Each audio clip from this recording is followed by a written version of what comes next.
think about Affinity as a gathering together of people who share a common identity and can speak from the I perspective.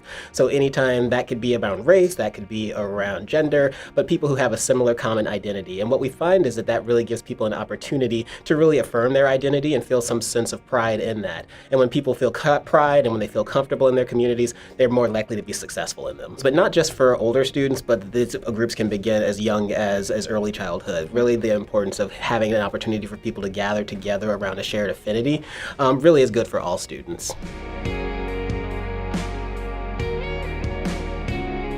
One of the challenges for adults is sometimes their unwillingness or hesitancy to be able to facilitate these groups and wondering what questions will come up from children and how they can honestly be able to answer those questions. We actually know that the literature, the psychology supports it, that kids can identify racial differences from a very young age. And so it's important to start talking about that and helping students make sense of it, because in the absence of us adults helping them, they come to their own conclusions, which may or may not be based in fact.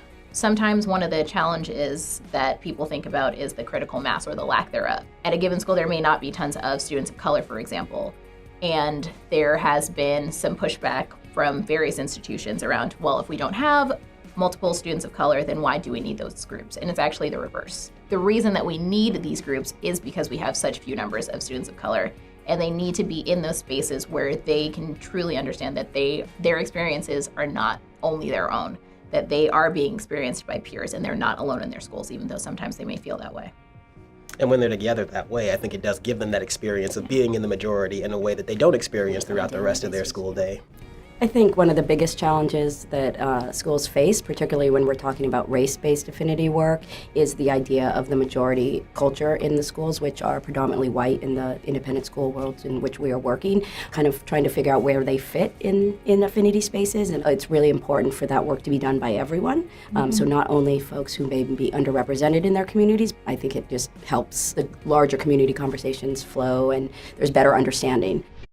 When you are the only in a room, in an organization, in a group of 200 leaders, it's lonely and you feel isolated. And in that isolation, you have feelings of imposter syndrome where you feel like, should I really be here? And you don't feel, in that isolation, you don't feel support.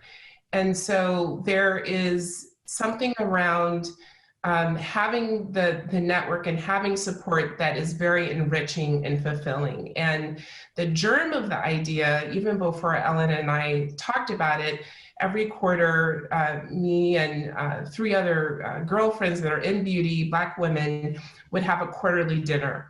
And it would always be difficult to pick a date that everyone was available, but inevitably after that dinner, we would leave with our head higher, our soul filled, we would be ready, to take on our organization. And so the need is to just feel supported and to feel like you're not the only one and that you're not in isolation.